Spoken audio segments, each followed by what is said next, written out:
নমস্কাৰ বন্ধুসকল। আজিৰ এই ভিডিঅ'টো বিশেষভাৱে মকৰ ৰাশিৰ জাতকসকলৰ বাবে প্ৰস্তুত কৰা হৈছে। ইয়াত আমি 2026 চনৰ পৰা 2030 চনলৈকে অহা এই 5 বছৰৰ এক জ্যোতিষীয় বিশ্লেষণ কৰিম আৰু বুজিবলৈ চেষ্টা কৰিম যে চাৰে খাতিৰ পিছত এই সময়ছোৱাই আপোনাৰ জীৱনলৈ কি পৰিৱৰ্তন কঢ়িয়াই আনিব পাৰে।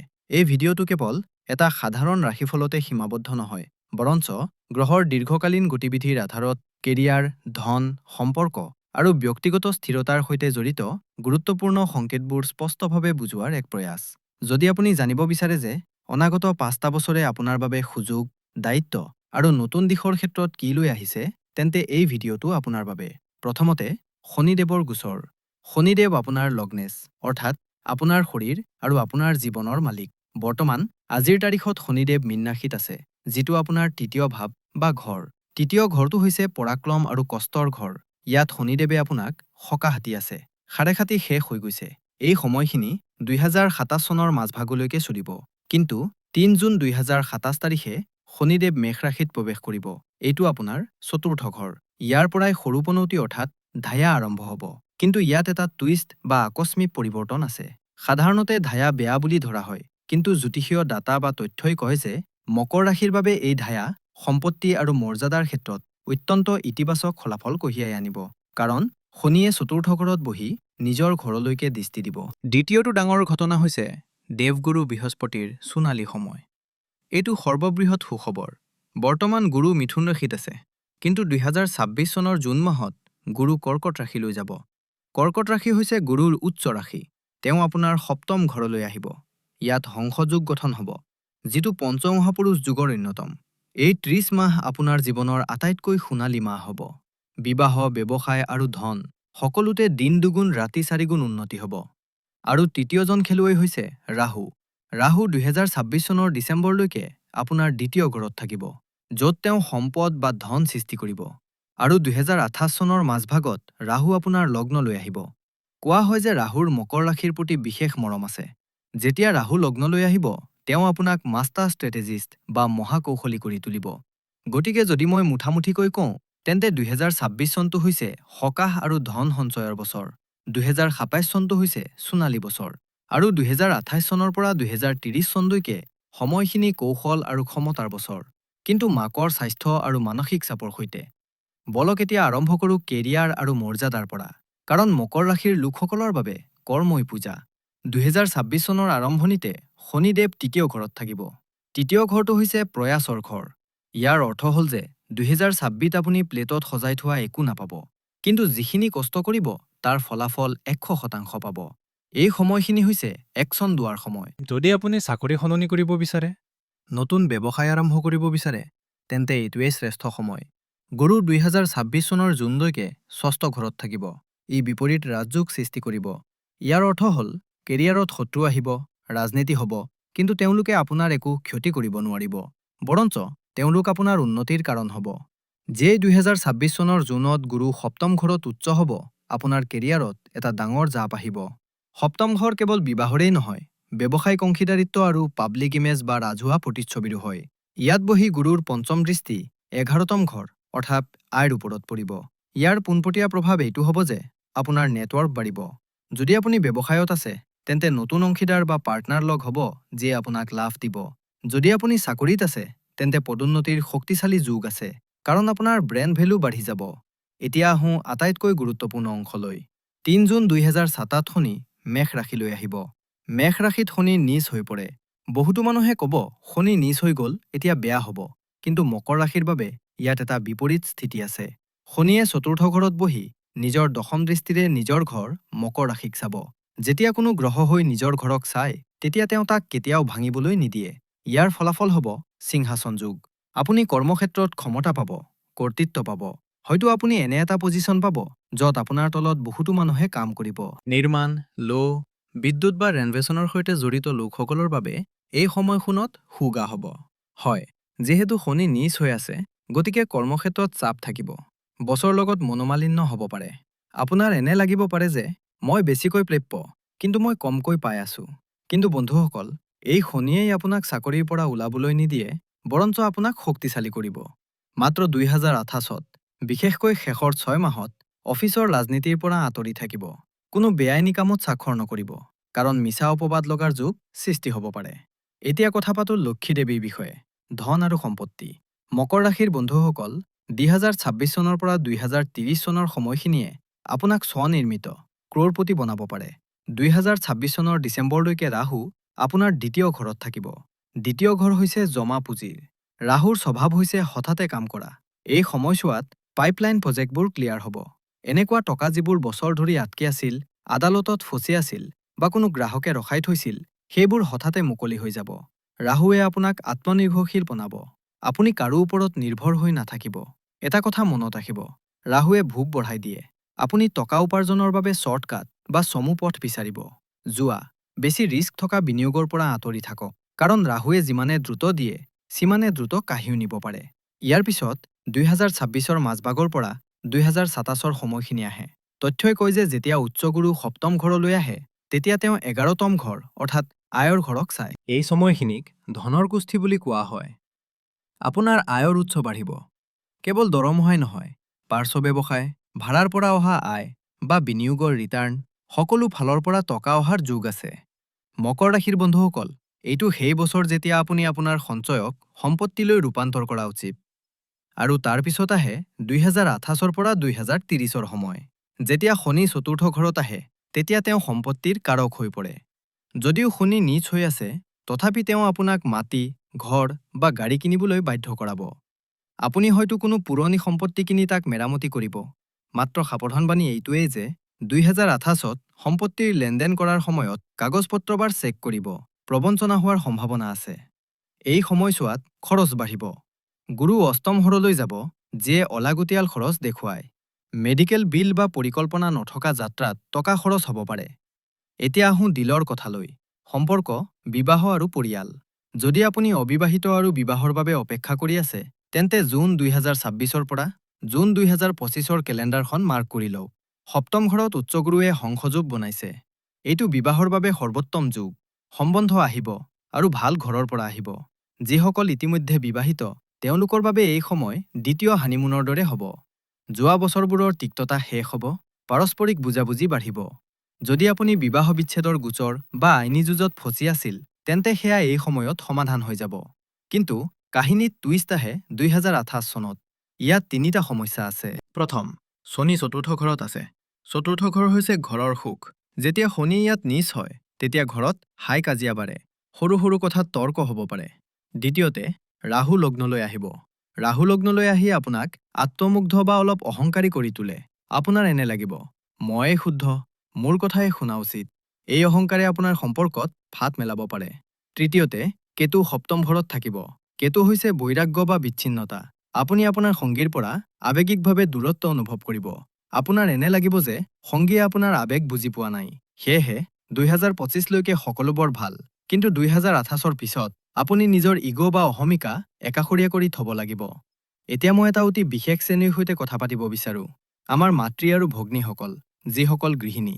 প্ৰায় ৰাশিফলত ব্যৱসায় আৰু চাকৰিৰ কথা পতা হয়, কিন্তু ঘৰ চম্ভালি থকা সকলৰ কথা কোনেও নকয়। কিন্তু মকৰ ৰাশিৰ নাৰী, ঘৰৰ মেৰুদণ্ড। আপোনাৰ বাবে এই 5টা বছৰ পৰিচয় আৰু পৰিৱৰ্তনৰ বছৰ। এই কথাটো মনোযোগেৰে শুনিব। জুন 2026ৰ পৰা জুন 2026ৰ সময়খিনি আপোনাৰ বাবে কোনো বৰদানতকৈ কম নহয়। দেৱগুৰু বৃহস্পতি আপোনাৰ সপ্তম ঘৰত উচ্চ হৈ আছে, আৰু তাৰ পৰা তেওঁ পোনে পোনে আপোনাৰ লগ্নক চাইছে। ইয়াৰ অৰ্থ হ'ল যে পৰিয়ালত, শহুৰৰ ঘৰত আৰু সমাজত আপোনাৰ মান-সন্মান বাঢ়িব। মানুহে আপোনাৰ মতামত বিচাৰিব। আপুনি অনুভৱ কৰিব যে আপুনি ৰাণী। যদি পতি-পত্নীৰ মাজত তনাও আছিল, তেন্তে সেয়া দূৰ হ'ব। আপোনাৰ স্বামীয়ে আপোনাৰ কথা শুনিব আৰু বুজিব। যিহেতু ৰাহু ধনভাৱত আছে, আপুনি আপোনাৰ বুদ্ধিৰে গুপ্তধন বা স্ত্ৰীধন জমা কৰিব পাৰিব। এই টকাখিনিয়ে বিপদৰ সময়ত গোটেই পৰিয়ালৰ কামত আহিব। কিন্তু 2028 অহাৰ লগে লগে পৰিস্থিতি অলপ সলনি হ'ব। যেতিয়া শনিদেৱ চতুৰ্থ ঘৰলৈ আহিব, তেতিয়া তাৰ আটাইতকৈ বেছি প্ৰভাৱ গৃহিণীৰ ওপৰত পৰে। কাৰণ চতুৰ্থ ঘৰৰ অৰ্থই হৈছে ঘৰ। শনিয়ে ইয়াত কোলাহল বা হুলস্থুল কঢ়িয়াই আনে। হ'ব পাৰে আপুনি ঘৰত মেৰামতি বা নিৰ্মাণৰ কাম আৰম্ভ কৰাব। মিস্ত্ৰী, লেবাৰ, ধূলি-বালি, এইবোৰৰ বাবে আপোনাৰ ৰুটিন বেয়া হ'ব। আপুনি শান্তি নাপাব। মই আগতে কোৱাৰ দৰে মাক বা শাহু-আইৰ স্বাস্থ্য বেয়া হ'ব পাৰে। তেওঁলোকৰ সেৱাত আপোনাৰ বহুত সময় যাব। হাস্পতাললৈ অহা-যোৱা কৰিবলগীয়া হ'ব পাৰে। ইয়াৰ বাবে মানসিকভাৱে সাজু থাকক। যদিও ঘৰখন মানুহেৰে ভৰা থাকে, শনিয়ে ইয়াত কেতিয়াবা গৃহিণীক অকলশৰীয়া অনুভৱ কৰোৱায়। আপোনাৰ এনে লাগিব যে সকলোৰে বাবে মই কৰোঁ, কিন্তু মোৰ কথা কোনেও নাভাবে। এটা আমোদজনক কথা, 2028ৰ মাজভাগত ৰাহু আপোনাৰ লগ্নলৈ আহিব। এই গোচৰ গৃহিণীসকলৰ বাবে এটা পৰিচয়ৰ পৰিৱৰ্তন। আপুনি এতিয়ালৈকে আনৰ বাবে জীয়াই আছিল, কিন্তু এতিয়া ৰাহুৱে আপোনাক অলপ স্বাৰ্থপৰ বনাব, এটা ইতিবাচক ধৰণে। আপুনি নিজৰ বাবে কিবা কৰিব বিচাৰিব। হ'ব পাৰে আপুনি কোনো boutique, cooking channel, tuition centre বা অনলাইন ব্যৱসায় আৰম্ভ কৰিব। মাত্ৰ ৰাহুৱে অলপ জেদিও বনায়। শহুৰৰ ঘৰত বা স্বামীৰ সৈতে কথা পাতোতে নিজৰ ভাষাৰ প্ৰতি ধ্যান ৰাখিব। আপোনাৰ এটা কটু কথাই বনাই থোৱা সন্মান নষ্ট কৰিব পাৰে। গতিকে 2027লৈকে আপুনি ঘৰৰ লক্ষী হৈ থাকিব। 2028ৰ পিছত আপুনি ঘৰৰ হাই কাজিয়া আৰু ৰেনভেশ্যনক চম্ভালিব লাগিব। কিন্তু এইটোৱেই সেই সময় হ'ব যেতিয়া আপুনি নিজৰ স্বকীয় পৰিচয় গঢ়িবলৈ পদক্ষেপ ল'ব। এতিয়া আহোঁ স্বাস্থ্যলৈ। এই বিষয়ত বিশেষ গুৰুত্ব দিব লাগিব। চাৰে সাতি শেষ হোৱাৰ ফলত মানসিক চাপ নিশ্চয় কমিব, কিন্তু ৰাহু দ্বিতীয় ঘৰত থকাৰ বাবে আপোনাৰ বুকু ধৰফৰ কৰা বা কথা কোৱা বা বাণীৰ সৈতে জড়িত সমস্যা হ'ব পাৰে। নিজৰ মুখৰ কথা নিয়ন্ত্ৰণত ৰাখক। শাৰীৰিক স্বাস্থ্যৰ কথা ক'বলৈ গ'লে 2027ত যেতিয়ালৈকে গুৰুৱে লগ্নক চাই থাকিব, আপোনাৰ স্বাস্থ্য সুন্দৰ হৈ থাকিব। পুৰণি বেমাৰ ভাল হ'ব। কিন্তু 2028ৰ পৰা এটা গুৰুত্বপূৰ্ণ সতৰ্কবাণী আছে। তথ্য অনুসৰি 2028 চনটো স্বাস্থ্যৰ বাবে সংবেদনশীল। প্ৰথমতে মাকৰ স্বাস্থ্য। যেতিয়া শনি চতুৰ্থ ঘৰত নীচ হয়, তেতিয়া মাকৰ কষ্ট হয়। তেওঁলোকৰ বুকু, হাওঁফাওঁ বা হৃদযন্ত্ৰৰ সৈতে জড়িত সমস্যা হ'ব পাৰে। যদি তেওঁলোকৰ আগৰে পৰাই কোনো সমস্যা আছে, তেন্তে 2028ত নিয়মীয়া চেকআপ কৰাব। দ্বিতীয়তে, আপোনাৰ স্বাস্থ্য। 2027ৰ মাজভাগৰ পৰা 2028ৰ মাজভাগলৈ গুৰু অষ্টম ঘৰত থাকিব। অষ্টম ঘৰ হৈছে ৰোগৰ ঘৰ। লিভাৰ আৰু মেদবহুলতা, ওজন বঢ়াৰ শক্তিশালী সম্ভাৱনা আছে। পেট আৰু হজমৰ সৈতে জড়িত সমস্যা থাকিব। আৰু যিহেতু শনি চতুৰ্থ ঘৰত আছে, যিয়ে বুকুক নিয়ন্ত্ৰণ কৰে, যদি আপুনি ধূমপান কৰে, তেন্তে এইটো এৰি দিয়াৰ শ্ৰেষ্ঠ সময়। নহ'লে হাওঁফাওঁত সমস্যা হ'ব পাৰে। গতিকে 2027লৈকে ফূৰ্তিত থাকক। 2028ৰ পৰা ডায়েট বা খাদ্যাভ্যাস নিয়ন্ত্ৰণ আৰু মাকৰ স্বাস্থ্যত গুৰুত্ব দিয়ক। ছাত্ৰ-ছাত্ৰী আৰু যিসকল লোকে বিদেশলৈ যাব বিচাৰে, তেওঁলোকৰ বাবে 2027 চনটো শ্ৰেষ্ঠ। উচ্চ শিক্ষাৰ বা কিন্তু 2028 ৰাহুৱে আপোনাৰ ফকাছ বা মনোযোগ নষ্ট কৰিব পাৰে। যদি আপুনি বিদেশ যাত্ৰা বা বিদেশী ছেটেলমেণ্টৰ বাবে চেষ্টা কৰি আছে, তেন্তে 2028ৰ পৰা 2030ৰ ভিতৰত ৰাহু দ্বাদশতম ঘৰৰ ফালে আগবাঢ়িব। এইটো বিদেশত সংস্থাপনৰ আটাইতকৈ শক্তিশালী যুগ। যদি আপুনি PR বা ভিছাৰ বাবে চেষ্টা কৰি আছে, তেন্তে 2029-30ত আপোনাৰ কাম হৈ যাব। আমি বহুত কথা পাতিলোঁ। আহক ইয়াক সোনকালে সাৰাংশ বা চমু কৰোঁ, যাতে আপুনি নোট কৰি ল'ব পাৰে। 2026 হৈছে সকাহ আৰু ভেটি গঢ়াৰ বছৰ। চাকৰি সলনি কৰক, নতুন কাম আৰম্ভ কৰক। মাত্ৰ ৰাহুৰ বাবে কাকো টকা ধাৰলৈ নিদিব। 2026ৰ মাজভাগৰ পৰা 2007ৰ মাজভাগ হৈছে আটাইতকৈ শ্ৰেষ্ঠ সময়। স্বৰ্ণযুগ। বিবাহ কৰক, ব্যৱসায়িক অংশীদাৰিত্ব কৰক, টকা বিনিয়োগ কৰক। 2007ৰ মাজভাগৰ পৰা 2028 হৈছে টাৰ্নিং পইণ্ট। ধায়া আৰম্ভ হ'ব আৰু সম্পত্তিৰ যুগ সৃষ্টি হ'ব। মাত্ৰ মাকৰ স্বাস্থ্যৰ যত্ন লওক। 2028ৰ পৰা 2030 হৈছে ৰণনীতিৰ সময়। ক্ষমতা আৰু ইগ' বাঢ়িব। কেৰিয়াৰত উচ্চ পদ চম্ভালিব, কিন্তু সংগীৰ পৰা দূৰত্ব বাঢ়িবলৈ নিদিব। আটাইতকৈ গুৰুত্বপূৰ্ণ তাৰিখবোৰ হৈছে জুন 2026, যেতিয়া গুৰু কৰ্কট ৰাশিলৈ আহিব, 3 জুন 2027, যেতিয়া শনি মেষ ৰাশিলৈ আহিব, আৰু 20 অক্টোবৰ 2027, যেতিয়া শনি বক্ৰী হ'ব।